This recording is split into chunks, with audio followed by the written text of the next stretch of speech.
রাজ্য জুড়ে বিএলওদের বাড়ি বাড়ি যাওয়া শুরু। জেলায় জেলায় বিএলওর দায়িত্বে শিক্ষকরা। স্কুল ভোটের কাজ দুদিকেই নজর রাখতে হচ্ছে তাদের। হিঙ্গলগঞ্জের রামেশ্বরপুর বরুণহাটে ব্যস্ত বিএলওরা।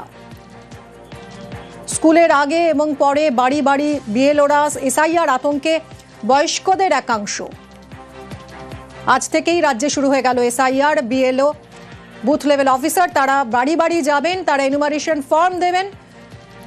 স্কুল এবং ভোটের কাজ দুদিকেই তাদের নজর রাখতে হচ্ছে। হিঙ্গলগঞ্জের রামেশ্বরপুর বরুণহাট কি ছবি সেখানে ধরা পড়ছে। অনুপম রয়েছে সরাসরি আমাদের সঙ্গে। অনুপম, জানাও।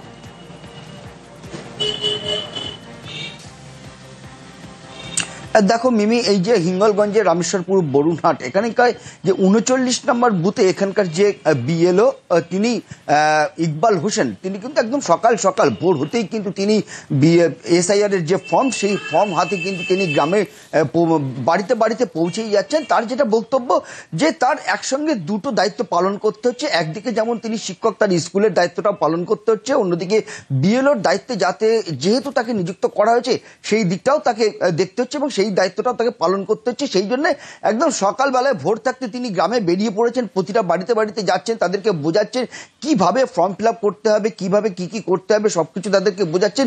এবং একটা নির্দিষ্ট টাইমের পরে তিনি আবার স্কুলে যাবেন, স্কুল শেষে আবার বিকেলের থেকে তিনি এই এসআইআর এর কাজে আবার তিনি নিযুক্ত হবেন। তবে এই যে বিএলওর কাজ, এই এসআইআর এর কাজ যখন শুরু হলো, একটা বড় আর একটা সমস্যা কিন্তু সামনে চলে আসলো কিন্তু গ্রামগঞ্জের দিকে। তার কারণ এই ফর্ম যখন গ্রামের মানুষদের, বিশেষ করে বৃদ্ধ মানুষদের হাতে গ্রামের দিকে দিচ্ছেন, তারা কিন্তু ফর্ম থেকে কিন্তু বুঝতেই পারছে না যে সেই ফর্মটাকে কি করে ফিল আপ করতে হবে, ফর্মটা কি করে করতে হবে। এবং সেই জন্য কিন্তু গ্রামের মানুষ তারা কিন্তু এই যে বিএলও তাদেরকেই কিন্তু অনুরোধ করছে যে আপনারাই এই ফর্মগুলো ফিল আপ করে দিন। এখানেই কিন্তু একটা বড় সমস্যা। একটা পরিবারে যদি 5 থেকে 10 জন যদি মেম্বার থাকে, তাহলে সেই 10টা ফর্ম ফিল আপ করতে গেলে কতটা সময় লাগবে। একটা বিএলওর কাঁধে অনেকগুলো ফর্ম তাকে দিতে হবে, তাকে সেই কাজটা পরিপূর্ণ করতে হবে। সেই জন্য কিন্তু বিএলওরা এইসব পরিবারগুলোকে বোঝাচ্ছে যে গ্রামে যারা এইসব ফর্ম ফিল আপ করতে পারে তাদেরকে দিয়ে ফর্মগুলো ফিল আপ করুক, করে তাদেরকে জমা দিক। আর তাদের পরেও যদি সমস্যা হয় তাহলে তো বিএলওরা তো আছে, তারা দেখিয়ে দেবে। যদিও এলাকার যেসব বয়স্ক মানুষ তারা কিন্তু রীতিমতো আতঙ্কে ভুগছে। একদমই। অনুপম, অনেক ধন্যবাদ। সকাল সকাল বেরোতে হয়েছে কারণ স্কুলে যেতে হবে আবার 10টায়। সেই জন্য সকাল সকাল আজ থেকেই শুরু, কাজে বেরিয়ে পড়েছি। এই যে এনুমারেশন ফর্ম বিলি করছি বাড়ি বাড়ি। একটু চাপের, আমাকে সকালবেলা স্কুলে যাওয়ার আগে যতটা সময় পাই কিছুটা করতে হচ্ছে, আর স্কুল থেকে এসে কিছুটা সময় পেলে সেই সময় করব। অনেক রাত্রে তো লোকের বাড়িতে যাওয়া যায় না, সেই জন্য এই সকালবেলা কিছুটা, বিকেলবেলা কিছুটা, তবুও চেষ্টা করছি যতটা কি করা যায়। আর ফর্ম ফিল আপে বলেছি তাদের যারা জানে তাদের কাছ থেকে একটু করে নিতে, না হলে কারোর কোনো অসুবিধে হলে আমি করে দেবো। স্যার চালু হয়ে গেছে, তার জন্য বাড়িয়েছে অফিসার। কে ছিল? Officer, BLA officer. হ্যাঁ, আমাদের কাগজপত্র দিয়ে বুঝিয়ে দিলে এইভাবে ফর্ম ফিল আপ করতে হবে। এটা আমাকে যেভাবে বুঝিয়ে দিয়েছে সেইভাবে এখন যেভাবে চালু হয়েছে স্যার, চারদিকে শুনছি মানুষ খুব হতাশা, মানুষ খুব আতঙ্কের মধ্যে আছে। সেই জন্য বিহার যেভাবে বুঝিয়ে বলেছে আমরা সেইভাবে কাগজপত্র দিয়েছে আমাদের, সেইভাবে বুঝিয়ে বলেছি। ভোটারদের বাড়ি বাড়ি যাওয়া শুরু করেছেন বিএলওরা। আর তার আগে ভোটার তালিকা থেকে নাম বাদ দেওয়ার হুমকি দিয়েছেন বলে চাঞ্চল্যকর অভিযোগ বিএলওর বিরুদ্ধে। মালদা জেলা প্রশাসনের কাছে এই নিয়ে নালিশ জমা পড়েছে। পশ্চিমবঙ্গে শুরু হয়েছে এসআইআর। মঙ্গলবার থেকে ভোটারদের বাড়ি বাড়ি যাবেন বিএলওরা। তার আগেই মালদায় এক বুথ লেভেল অফিসার তথা স্থানীয় তৃণমূল নেতার বিরুদ্ধে হুমকি দেওয়ার অভিযোগ। মালদার কালিয়াচকের বীরনগর 2 নম্বর গ্রাম পঞ্চায়েত এলাকা। এখানকার বেগুনটোলার বাসিন্দা নরেন্দ্রনাথ মণ্ডল। এই এলাকারই তৃণমূল নেতা কেনারাম মণ্ডল সরকারি চাকুরে স্কুল শিক্ষক। নরেন্দ্রনাথের দাবি, সম্প্রতি তিনি বুথ লেভেল অফিসার কেনারাম মণ্ডলের কাছে ভোটার তালিকার বিষয়ে জানতে চান। অভিযোগ, তখন তিনি পরিবারের এক সদস্যর নাম বাদ দেওয়া হবে বলে হুমকি দেন। এরপরেই প্রশাসনের বিভিন্ন দপ্তরে ওই বিএলও তথা তৃণমূল নেতার বিরুদ্ধে লিখিত অভিযোগ জানান নরেন্দ্রনাথ মণ্ডল। আপনার বৌমার ভোট বাতিল হয়ে যাবে, বুঝলেন? আপনার বৌমার ভোট বাতিল হয়ে যাবে, তুমি প্রমাণ করতে পারবা না। যার ভোট এটা আপনার বৌমার ভোট দিচ্ছে। আমি গ্রামের একটা সাধারণ মানুষ, বাড়ি অভিযোগ ভিডিও এসডিও ডিএম। আমরা কারোর নাম কাটতেও পারি না, কারোর নাম ঢুকাতেও পারি না। ইলেকশনের কাজ সিও দপ্তরের কাজ, এখানে কোনো দলের ব্যাপার নেই। ও অভিযোগ করতে পারে, কিন্তু এই অভিযোগ হচ্ছে ভিত্তিহীন অভিযোগ।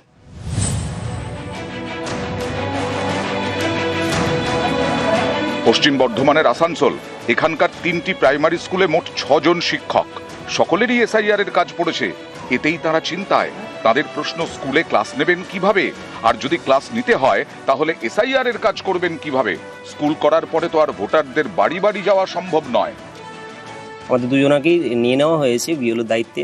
আমাদেরকে স্কুল করার পরে সেই কাজটা করতে হবে। এবার স্কুল আবার আমাদের 10:30 থেকে 4টা, 5টার পরে আমাদেরকে এসআইআর এর কাজ করতে হবে। এই অবস্থাতে আমার মনে হয় খুব অসুবিধা হবে কাজ করতে। ডেপুটেশনে কোনো টিচার দিতেন স্কুল ডিপার্টমেন্ট থেকে, তাহলে আমার মনে হয় কাজটা খুব সুবিধা হবে। আলিপুরদুয়ারের পাতলাখাওয়া গ্রাম পঞ্চায়েত, এখানকার একটি স্কুলের চুক্তিভিত্তিক শিক্ষক খিতিন বর্মন, তিনি আবার তৃণমূলের অঞ্চল সভাপতি। এসআইআর এ বুথ লেভেল অফিসার করা হয়, কিন্তু তৃণমূল নেতা হওয়ায় তার বিরুদ্ধে আপত্তি তোলে বিজেপি। এরপর তিনি অঞ্চল সভাপতির পদ ছাড়েন। ভারতের নির্বাচন কমিশন কাকে রাখবেন, কাকে অ্যাপয়েন্টমেন্ট দিবেন, সেটা তাদের ব্যক্তিগত ব্যাপার। শুধু এতটুকু বলবো, খিতিন বর্মন যে বিএলও হিসেবে ছিলেন, উনি আমাদের পাতলাখাওয়া 2 অঞ্চল সভাপতি ছিলেন, কিন্তু বর্তমানে সেই কাজ থেকে অব্যাহতি চেয়েছেন, আমরা তাকে অব্যাহতি দিয়েছি। সোমবার বুথ লেভেল অফিসারদের ট্রেনিং শেষ, মঙ্গলবার থেকে ভোটারদের তারা বাড়ি বাড়ি যাবেন। সোমবার ডালহাউসির জেসাব বিল্ডিং থেকে বিএলওদের দেওয়া হয় এনুমারেশন ফর্ম। এই গণনা ফর্ম নিয়ে উত্তর কলকাতার 6টি বিধানসভা এলাকায় যাবেন বুথ লেভেল অফিসাররা। দক্ষিণ 24 পরগনার ট্রেজারি বিল্ডিং থেকেও এদিন দেওয়া হয় এনুমারেশন ফর্ম। ফর্ম হাতে পেয়ে গেলেও অনেক বিএলও চিন্তায়। তাদের প্রশ্ন, স্কুলে ডিউটি করে ভোটারদের বাড়ি বাড়ি যাবেন কিভাবে? এটা যে ধরনের কাজ, এই কাজটা করতে 8 ঘন্টা একটা সময় লাগবে। সে কি করে কাজটা সম্পন্ন করতে পারবে?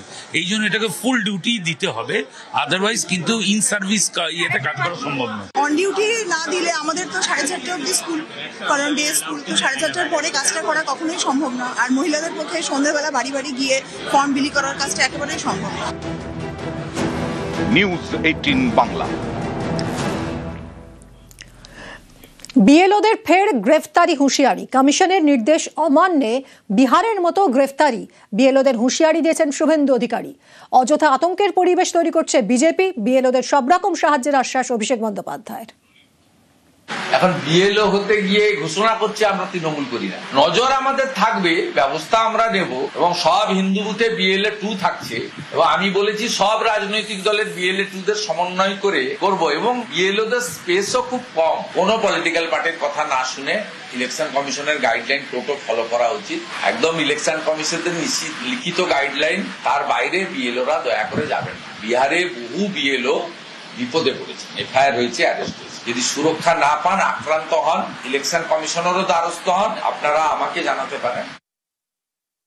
বিএলওদের কি কাজ করা উচিত বিএলওরা নিজেরা সবাই ভালো করে জানে, কিন্তু বিজেপি যে আতঙ্কের পরিবেশ তৈরি করছে, বিশেষ করে বিজেপির কিছু নেতা, তারা হুমকি দিচ্ছে যে বিএলওদের অ্যারেস্ট করা হবে। আমরা তার এগেইনস্টে কমপ্লেনও করেছি। ইলেকশন কমিশন যদিও কোনো ব্যবস্থা নেয়নি, ইলেকশন কমিশনে তো গেরুয়াকরণ হয়ে গেছে। যদি কারোর কোনো সাহায্য সহযোগিতার প্রয়োজন হয়, আমি প্রত্যেকটা বিএলওর কাছে অ্যাপিল করব, আমাদের সব জায়গায় ক্যাম্প থাকবে। আপনাদের সাহায্য সহযোগিতা হলে প্রশাসনের সাথে যোগাযোগ করবেন। নির্বাচন কমিশনকে যেমন আপনারা জানাবেন, আপনারা প্রশাসনকেও জানাবেন, প্রশাসন আপনাদের পাশে দাঁড়াবে।